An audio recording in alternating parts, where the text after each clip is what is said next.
Capítulo 5. Una conversación sobre platos voladores. Esta entrevista apareció en la edición del invierno de 1989 de Revisión. Will Nafke condujo la entrevista. WN, en los dos libros que usted ha escrito menciona la influencia de los platos voladores. ¿Nos explicaría cuál es exactamente su idea de un objeto volador no identificado, OVNI?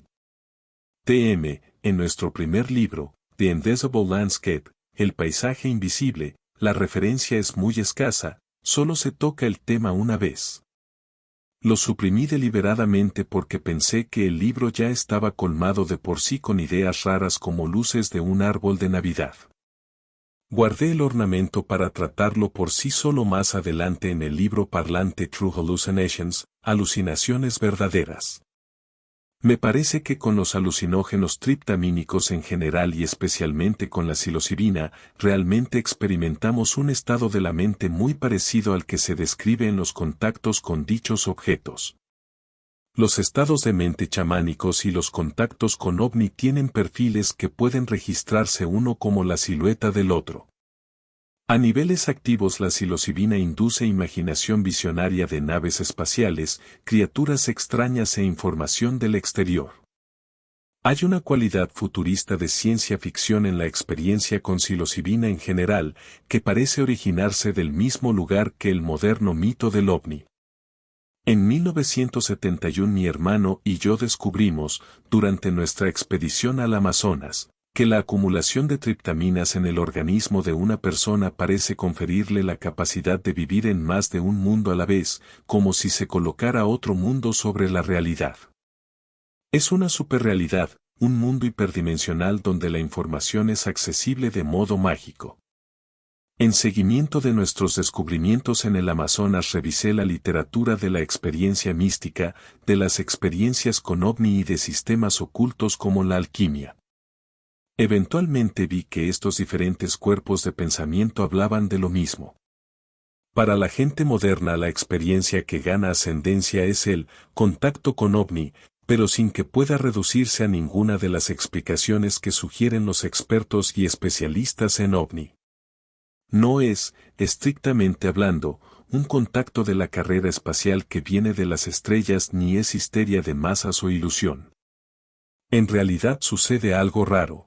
Algo que desafía las nociones epistemológicas modernas como sería para los campesinos de Nueva Guinea un jet de transporte de la Fuerza Aérea de los Estados Unidos que aterrizara en un campo cercano. Una gran proporción de gente asegura haber visto OVNI pero la ciencia no puede explicarlo. Parece como si la realidad estuviera perseguida por un vórtice giratorio que reduce la ciencia a la impotencia. El vórtice es el OVNI que viene y va en escala masiva y obsesiona la historia como un fantasma. Hablo específicamente del disco giratorio plateado post-Segunda Guerra Mundial y el mito acompañante de extraños con orejas puntiagudas y ojos de gato. Aunque tiene variaciones numerosas es claramente una idea compleja que emerge de la psiquis colectiva. La cuestión es, ¿qué es? ¿Es una profecía? ¿Es una visión del futuro humano? La fase posmoderna de la especulación del OVNI reconoce que no es simplemente luz que se ve en el cielo sino algo asociado con la psicología humana. Los investigadores han determinado que las que ven OVNI son, en muchos casos, personas que pensaban cosas raras e inusuales inmediatamente antes de verlos. El OVNI parecería actuar como un catalizador ideológico para algún propósito. Jack Bala fue la primera persona que sugirió lo que yo llamaría, teoría del termostato cultural, del OVNI en un libro llamado The Invisible College, el colegio invisible. Él piensa que el plato volador es un objeto del inconsciente colectivo de la raza humana que aparece para romper el control de un conjunto de ideas que en un momento determinado ganan dominio en su poder interpretativo a expensas de la ética, es una perturbación que entra en la historia una y otra vez cada vez que se acumula presión. Colin Wilson sugiere una idea similar en la novela The Mind Parasites, Los parásitos de la mente, afirmando que la carrera de Cristo fue una perturbación que descolocó la ciencia y el militarismo romanos porque introdujo una religión que los romanos educados no podían tomar en serio puesto que eran versados en atomismo democristiano, epicureísmo y sofismo, mientras que sus siervos contaban historias sobre un rabino judío que se había levantado de entre los muertos y abierto el puente, cerrado desde la creación, que permitía al alma reunirse con Dios. Aunque los cuentos no tuvieran sentido para las autoridades romanas, sus adherentes sobrepasaron rápidamente al imperio. La ciencia ha reemplazado hoy las aspiraciones de la Roma imperial como el mito dominante de control y pensamiento. Ofrece limpias y cuidadas explicaciones del mundo. Pero la gente persiste en contar historias raras de luces en el cielo, seres extraños y fantásticos encuentros que no pueden dejarse de lado. Mi propio encuentro personal con un ovni me llevó a verlos como reales, cualquiera sea el significado de real. Son fenomenológicamente reales.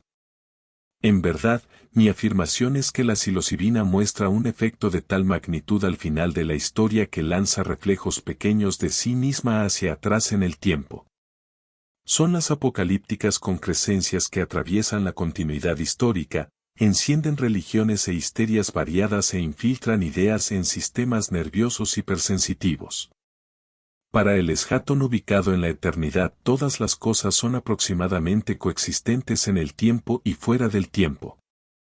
Todos los acontecimientos ya han tenido lugar.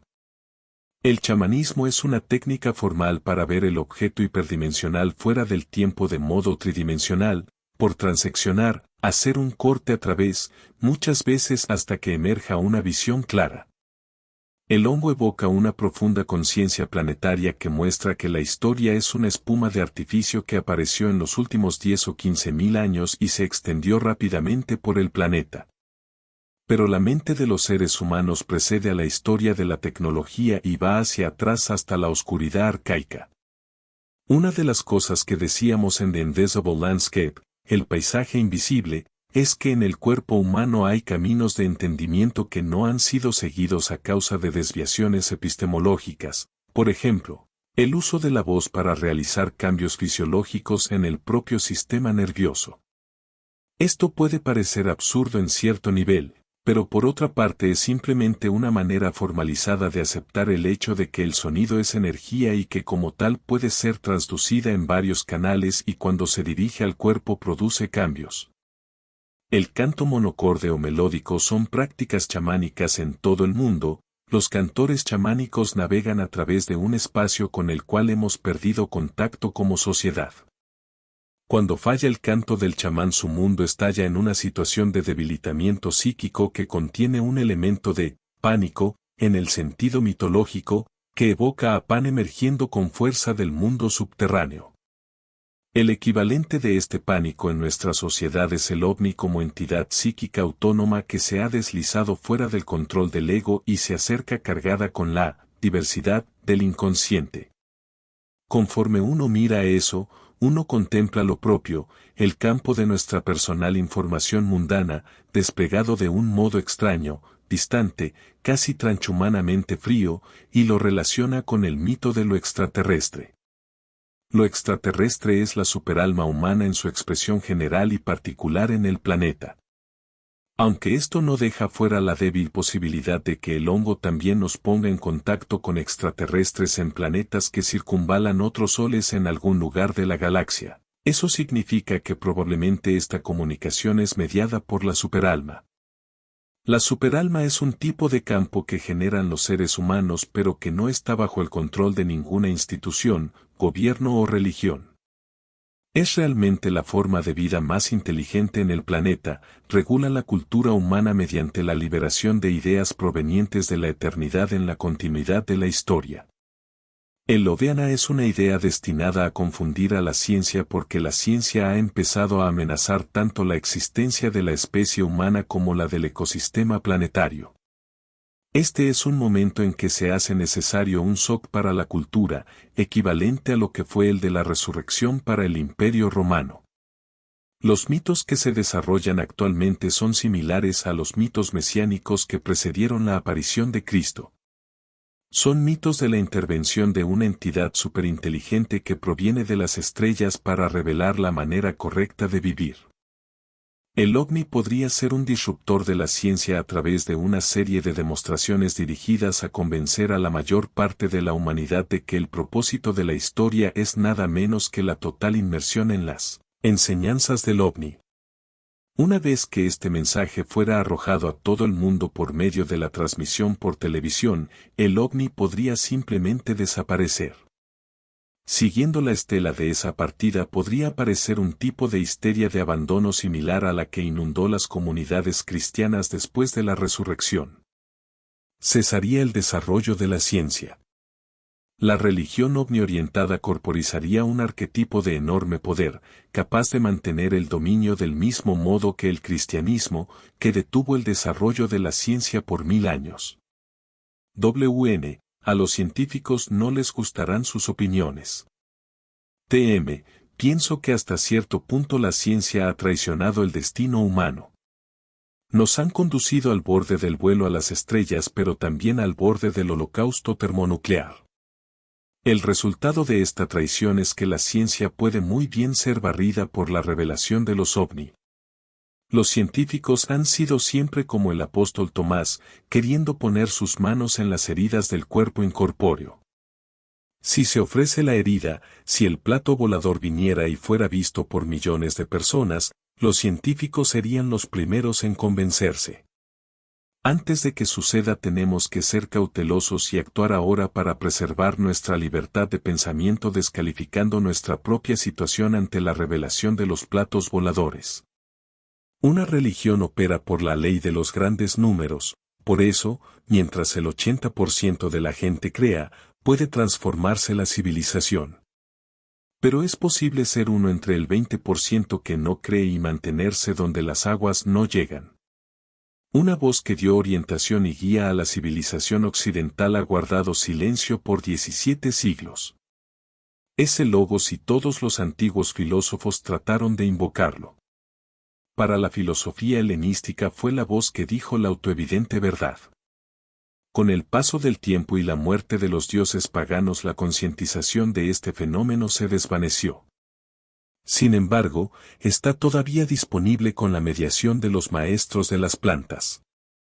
Si podemos examinar inteligentemente las dimensiones que las plantas psicodélicas ponen a nuestra disposición, podemos ponernos en contacto con la superalma y dejar atrás esta era donde las jerarquías dominantes tienen que ser domesticadas por el ovni y los mesías y donde el progreso tiene que ser frenado por un milenio porque la cultura no puede hacer avanzar la ética al mismo ritmo que la tecnología.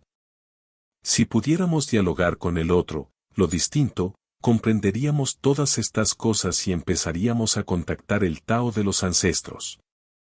Es posible que tengamos que desarrollar una alternativa chamánica en la cual la gente entrenada pudiera mediar la experiencia de grupo disponible mediante el uso de las plantas psicodélicas. Nos hemos cerciorado por medio de encuestas de que el contacto con el ovni es posiblemente el motivo que con más frecuencia mencionan los usuarios recreacionales de psilocibina, quienes utilizan un rango de 15 miligramos por dosis, suficiente para evocar el espectro más amplio de efectos psicodélicos. Ellos encuentran otro espacio con ovni y aliens, hombrecitos verdes. Efecto similar produce el uso de DMT. Este también lo conduce a uno a espacios salvajes, jocosos, llenos de duendes, como si hubiera una realidad alternativa tanto lingüística como dimensional. Uno sintoniza un canal de lenguaje diferente y entonces, con esa lengua fluyendo dentro de la propia cabeza uno observa el otro lugar. Esta realidad alternativa es sorprendentemente distinta de la mayor parte de las tradiciones culturales que describen a que se parecen esas realidades. Nada lo prepara a uno para la cualidad crujiente, electrónica, hiperdimensional, interestelar, extraterrestre, de ciencia ficción, es un espacio complejo lleno con superficies curvas muy pulidas, máquinas que se transforman geométricamente en seres y pensamientos que se condensan en objetos visibles. Un motivo recurrente que es muy interesante para mí es el lenguaje hiperdimensional. Bajo la acción de DMT uno escucha un lenguaje que es muy débil y lejano primero y que se vuelve más y más fuerte sin que sobrepase nunca una transición distinta cuantificable, y llega a ser un fenómeno no del campo auditivo sino del visual.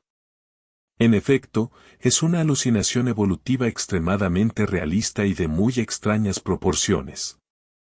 Es un maelstrom arábigo de color y forma y uno siente de algún modo la Capilla Sistina, la Kaaba, y Konarak. Un infundíbulo hiperdimensional. Hay información extraña diseminada en todas partes en el otro espacio. Lo que es realmente asombroso es que la historia humana y la del arte reflejan tan poco de todo esto. Pero lo hacen. ¿Usted lo ve? Uno lo ve, pero débilmente. Cuando usted ve la cosa verdadera se pregunta, ¿cómo conservar esto tapado? Ruge en la puerta de al lado. Los métodos epistemológicos modernos no están preparados para tratar con espacios poblados de duendes ruidosos. Tenemos una palabra para esos espacios, los llamamos esquizofrenia, y cerramos la puerta. Pero estas dimensiones han estado con nosotros 10 veces más tiempo que Freud. Otras sociedades se han reconciliado con ellos. A causa de accidentes de la botánica y la historia, la cultura europea ha estado lejos por un tiempo de las dimensiones psicodélicas.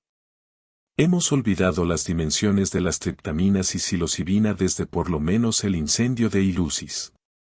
Hemos logrado realizar maravillosas empresas en ciencia y tecnología mientras que otras culturas en todo el mundo han conservado la llama arcaica encendida. Los discos que cruzan los cielos de la Tierra indican que el inconsciente no puede seguir esperando por siempre. Cuando descubramos que la imaginación es realmente la base del ser, será como si el hombre hubiera descubierto el fuego por segunda vez. La imaginación será el camino de oro hacia el nuevo hiperespacio cultural. Entonces, ¿qué haremos? Pienso que la tarea de la historia es lo que yo describo como darnos vuelta de adentro hacia afuera. Internalizar el cuerpo y exteriorizar el alma como un disco dorado viviente. Yeats lo escribió en el poema, Sailing to Byzantium, navegando hacia Bizancio. Oh sabios de pie en el sagrado fuego divino como en el mosaico de oro de una pared, venid del fuego sagrado, halcón en giro, y sed los maestros cantores de mi alma. Mi corazón se consume, enfermo de deseo y asido a un animal moribundo. No reconoce qué es, y me recoge. En el artificio de la eternidad.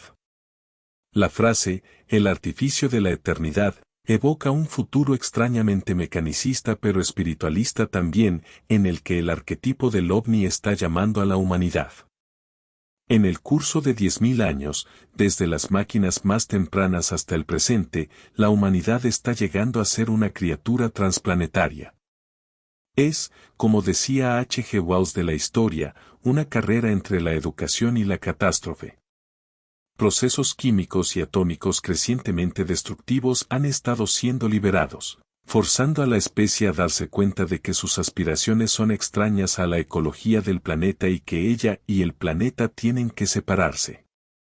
La transformación de la humanidad en viajero espacial puede ser viajero en el tiempo, es, en una escala biológica, el gran objetivo de la historia.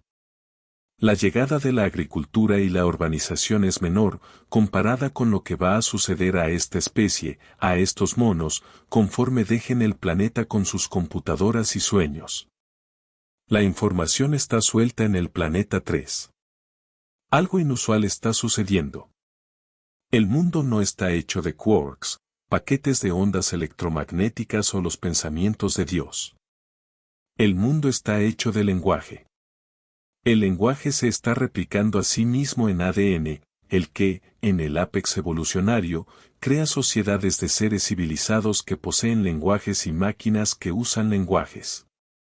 La Tierra es un lugar donde el lenguaje literalmente ha llegado a estar vivo. El lenguaje ha infestado la materia, se está replicando, definiéndose y constituyéndose a sí mismo. Y está en nosotros. Mi voz hablando es una boca de mono haciendo pequeños ruidos bucales que acarrean el significado que les hemos asignado y el significado es lo que importa. Sin el significado uno solo tiene pequeños ruidos bucales. El significado es una forma cruda de telepatía. Conforme usted escucha mi voz, mis pensamientos se vuelven sus pensamientos y los comparamos. Esto es comunicación, comprensión. La realidad es el dominio de los códigos y esa es la razón por la cual el problema de los ovni es como un problema gramatical, como un participio colgante en el lenguaje cuadridimensional que hace la realidad. Elude aproximaciones simples porque su naturaleza está de alguna manera incrustada en la maquinaria del conocimiento epistémico mismo. WN, así que no seremos capaces de encontrarlo si vamos al espacio. TM, no. Está dentro de nosotros. Es nuestra alma. No seremos capaces de encontrarlo hasta que nosotros nos pongamos de acuerdo con la parte escondida, el inconsciente colectivo, la supermente. Tenemos que enfrentar el hecho de que hay un nivel de control jerárquico ejercido sobre la especie humana como un todo y que nuestro destino no lo decidimos nosotros. Está en las manos de un superorganismo del destino, democrático, ameboide, superinteligente que se llama todo el mundo.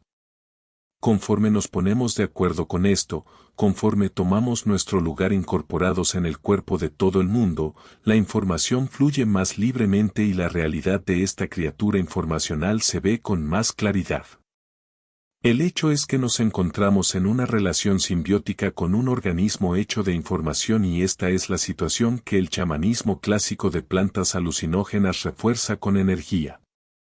Es en la dimensión psicodélica que uno finalmente puede sintonizar con la voz del organismo y emprender un diálogo. Entonces se explica que las cosas no son como usted pensaba que eran y que hay en efecto capa sobre capa de significados entrelazados y muy poco más. La imaginación es de verdad la base del ser. Hay una dimensión paralela al tiempo, fuera del tiempo, que solo es accesible en el grado que uno pueda desconectarse de los sistemas cognitivos conectados con la historia que nos han conducido hasta aquí. Por eso se ha dicho siempre que la experiencia psicodélica actúa como un catalizador sociológico.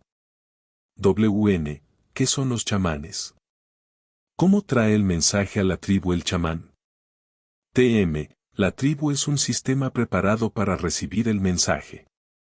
Nuestra sociedad tiene un modo distinto de hacerlo, las élites de poder con el control político transmiten en forma descendente las filosofías aprobadas que entonces se aplican. WN, ¿el Estado como chamán? TM, el Estado como chamán, el Estado como el mediador del sagrado deseo divino, en lugar de una relación personal, un acercamiento protestante, si quiere, a la supermente. El ovni representa una instancia de crisis entre el individuo y la supermente, donde ésta rompe la cortina opresiva que se ha levantado a su alrededor y viene a reunirse con el individuo. Es como una entrevista con un ángel o un demonio. Está cargado con intensas resonancias psicológicas para la persona que lo experimenta. Es una experiencia intensamente sobrenatural. WN, cada momento de creación reconocible, entonces, muestra cómo la supermente resuma, de lo que uno saca una síntesis de la información que se vuelve su pensamiento creativo, su descubrimiento del otro. TM, mi teoría del tiempo matemáticamente formaliza la noción de que la novedad es la onda constante de la eternidad. La novedad resuma en el tiempo a un promedio variable que puede describirse matemáticamente usando los cambios inherentes del primer Ching. Ver capítulo, resonancia temporal, punto. Los ovni parecen venir de la eternidad. No vienen de las estrellas a menos que puedan moverse instantáneamente desde y hacia ellas. Vienen de otra dimensión, uno casi puede decir que vienen de más allá de la muerte. De una dimensión totalmente diferente de la nuestra, pero ligada a la psique humana de una manera confusa, alarmante y chamánica que restaura la confianza. Es difícil saber hasta qué grado los no participantes de la civilización del siglo XX perciben esto. ¿Cuál es la experiencia de las personas que usan hongos sin relacionarse con la civilización del siglo XX? ¿Aceptaron siempre, desde el Paleolítico, la presencia de la dimensión superfuturista? Puede ser que en cualquier tiempo haya habido gente que mantenía intercambios con el fin de los tiempos en el lejano futuro. Pero ahora nos hemos definido hasta el punto de que podemos dejar el planeta, dejar la cáscara del mono, dejar todas las concepciones de nosotros mismos ligadas a la Tierra y hacemos a la mar de la imaginación pura. WN, alarmante. TM, alarmante. Gnóstico. Puede ser que, como dijo alguien, me suena a megalomanía, Marta. Pero uno tiene que preguntarse cuán loco le habría parecido el siglo XX a alguien del XIX o el XV. A lo que se llega es a tratar de tener fe en que los seres humanos somos capaces de hacer el bien, porque, a pesar de lo que seamos, estamos tomando bajo nuestro control la definición de ser humanos. Por medio de la ingeniería genética, a través del diseño de drogas, por las pruebas de la dimensión psicodélica, por la interfase mente/máquina, estamos empezando a ser el espejo de nuestras aspiraciones más profundas. Surge la pregunta, ¿cuáles son nuestras más profundas aspiraciones? ¿Cuál será el futuro? ¿Será cierto tipo de pesadilla mefistofélica, el superhombre nietzscheano volviendo a perseguirnos de modo que haga parecer un picnic al Tercer Reich? ¿O elegiremos los elementos de cuidado y control, de estética, el deseo de escapar hacia el universo que es, en efecto, arte? Esto es lo que es posible, que podamos llegar a ser habitantes de nuestra propia imaginación.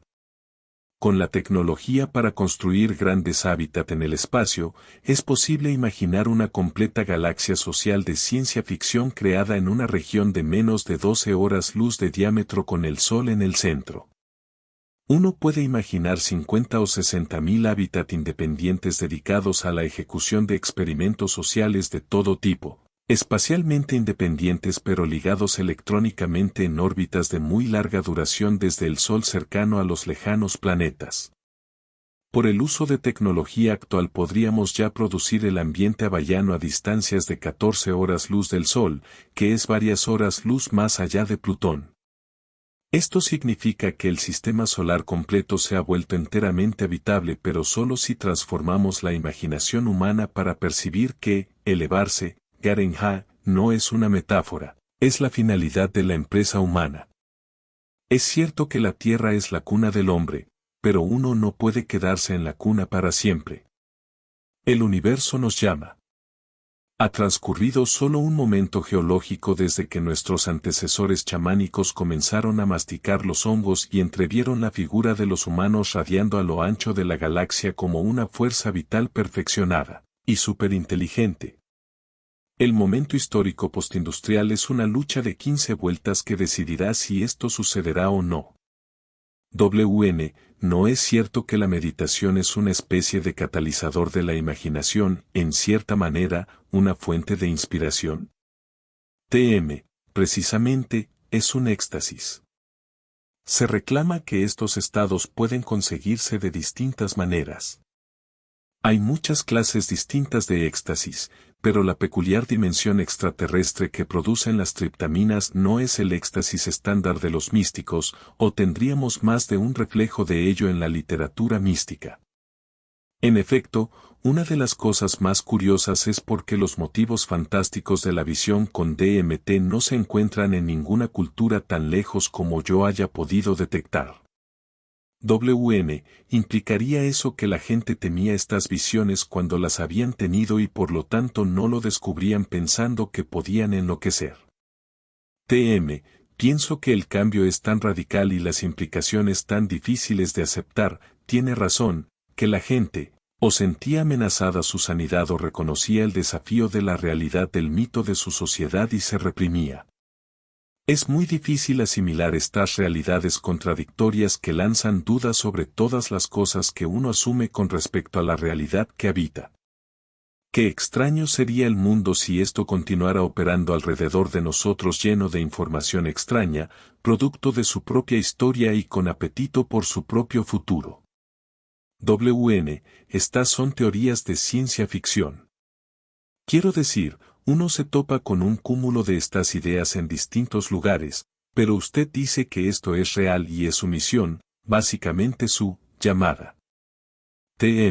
No quiero decir que mi interpretación sea la única posible, pero seguro que digo que los compuestos triptamínicos sancionados por los chamanes producen una experiencia muy particular que tiene más relación con la experiencia del ovni que con la clásica mística respuesta de otros alucinógenos, y que las actitudes sociales y otros factores han conspirado para guardar esto encubierto. La conexión de los ovni no ha sido cuidadosamente estudiada porque la gente que se interesa en platos voladores no se interesa en psicodélicos. La gran mayoría de gente interesada en ovnis son en gran parte cerebros interesados en hardware, convencidos de que las naves proceden de Zeta Reticuli. La explicación psicológica y chamánica no es particularmente bienvenida en ninguna parte. Mientras tanto, la comunidad de investigadores psicodélicos siente que trabaja bajo un estigma sin necesidad de aliarse con la gente de los platos voladores, que sería como poner un ancla a un albatros. Puesto que yo me encuentro fuera de todo esto, puedo leer y apreciar los trabajos de investigadores como Mircea Eliade, pero todavía criticar que los informes antropológicos ortodoxos sobre el chamanismo no hayan aceptado lo extraña que realmente es la experiencia chamánica psicodélica. Es una experiencia que propone problemas no solo para los llamados pueblos primitivos que usan estas plantas, sino también fundamentales e igualmente profundos para nuestra sociedad. No podemos asimilar mejor el contenido de la experiencia psicodélica que lo hace un habitante de las montañas de Nueva Guinea o un indio bitoto de la cuenca del Amazonas. Realmente, tenemos menos que una base para aceptarla y nos encontramos como cultura en una crisis, de nacimiento en un sentido y terminal en otro. Si no conocemos la naturaleza de la realidad totalmente tendríamos que corregir el déficit, por eso mi motivación es ayudar a hacer la corrección. ¿Ha ido usted a esos lugares en compañía de otro humano y hecho una experiencia paralela, combinada? Pienso que sí. Seguro que cuando uno toma ayahuasca con gente de un grupo en el Amazonas, en medio del canto del chamán uno tiene el sentimiento definitivo de que está siendo transportado a través de la misma experiencia topológica y que le muestran las mismas cosas. También cuando uno toma psilocibina con otra persona cuando se encuentran yaciendo juntas, se tiene el sentimiento de que uno fluye junto con el otro en un solo acto de percepción. A veces una persona puede describir la visión y alejarse y la otra puede continuar la descripción y todo fluye conjuntamente. Estoy totalmente convencido de que la telepatía ocurre en estos estados, aunque no estoy seguro de cómo puede conseguirse que sea un fenómeno repetible. Desafortunadamente para la investigación de estos fenómenos, la psilocibina se ilegalizó como una consecuencia del pánico que llevó a que se clasificaran como ilegales casi todos los psicodélicos. Nunca se realizó una averiguación o un examen independientes, era un agente alucinógeno y por lo tanto ilegal. Esto ha impedido que reciba la atención que merecería como herramienta para iluminar la psique y catalizar la imaginación. ¿Cómo propone reeducar a la gente en relación con estas sustancias? Lo que ha faltado siempre en la investigación psicodélica es un examen del contenido de la experiencia, por lo que necesitamos darle estos compuestos a gente muy inteligente que quiera trabajar con ellos en situaciones distintas al medio clínico. Debemos contestar la pregunta, ¿cómo cambia esta experiencia la vida de la gente que se encuentra en un ambiente abierto no estresante? En el Amazonas, que no es precisamente un ambiente no estresante, encontramos que conforme viajábamos río arriba y contactábamos pequeños poblados donde las plantas alucinógenas se conocían y usaban, la realidad se transformaba.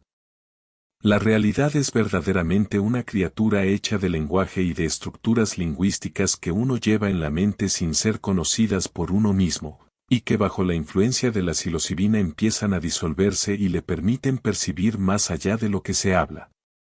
Los contornos de lo que no se puede hablar empiezan a emerger en su percepción y aunque usted no puede decir mucho de lo que no puede hablarse, eso tiene poder para colorear todo lo que usted hace. Uno vive con eso, es la invocación del otro. El otro puede volverse el yo y muchas formas de enajenamiento pueden curarse.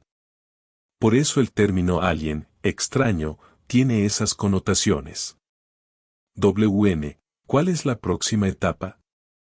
TM, la próxima etapa es confirmar algo de lo que he dicho para conseguir consenso entre varios grupos de investigadores y tratar entonces de planear una estrategia, química, clínica o de otro tipo. WN, ¿cómo establecerá usted este programa de investigación? TM, es importante dar estos compuestos a voluntarios, pero también darlos a los investigadores que van a trabajar con el problema. Mucha conversación terapéutica gira alrededor de la experiencia psicodélica, pero ¿cuántos terapeutas han hecho la experiencia psicodélica? El planteo inicial fue el correcto. Es la noción de que gente inteligente, pensante, podía tomar los psicodélicos y tratar de comprender qué sucedía. No grupos de prisioneros, ni estudiantes graduados, sino gente madura e inteligente necesita compartir las experiencias. Es muy temprano en la ciencia. Lo que necesitamos ahora son diarios de exploradores. Necesitamos muchos diarios de muchos exploradores para poder tener la experiencia del territorio. No es coincidencia que un renacimiento del uso de los psicodélicos ocurra mientras adquirimos la capacidad tecnológica de dejar el planeta. Las visiones del hongo y la transformación de la imagen humana precipitada por la exploración espacial giran juntas. No sucede nada menos que la emergencia de un nuevo orden humano. Una clase de cultura humana telepática, universalista, está emergiendo y hará parecer todo lo precedente como la edad de piedra. WN, la supermente, la superalma, ¿asimilan el conocimiento personal que se acumula en una vida humana? TM, cuando la conciencia sea finalmente comprendida, se comprenderá la ausencia de conciencia. El estudio de la conciencia lleva, inevitablemente, al estudio de la muerte. La muerte es a la vez un fenómeno histórico y personal sobre el cual nosotros, como monos, tenemos gran ansiedad. Pero lo que la experiencia psicodélica parece estar puntualizando es que realmente la visión reduccionista de la muerte ha dejado fuera el punto y que hay algo más. La muerte no es simplemente extinción. El universo no construye formas tan complejas como nosotros sin conservarlos en alguna asombrosa y sorpresiva manera que se relaciona con las intuiciones que tenemos de la experiencia psicodélica. El ovni viene de esta lóbrega región, más allá del final de la historia, más allá del final de la vida. Es suprahistórico y supraorgánico. Es misterioso, extraño, eriza los pelos. Es a la vez la apoteosis y la antítesis del viaje del mono hacia la mente. Es la mente mostrándose a sí misma. Esto es todo lo que la religión es, olas de choque que desaparecen por un acontecimiento al final de la historia. Estamos ahora muy cerca de ese evento y la psilocibina nos conduce al lugar donde está sucediendo constantemente. El tiempo, la eternidad y el milenio son hechos consumados, no una anticipación. He aquí que el hongo se yergue al final de la historia. Atrae toda la historia hacia sí. Es una fuerza causal que opera sobre nosotros retrospectivamente a lo largo del tiempo. Por eso suceden todas esas cosas del modo que lo hacen, porque todo está siendo atraído hacia un nexo de transformación.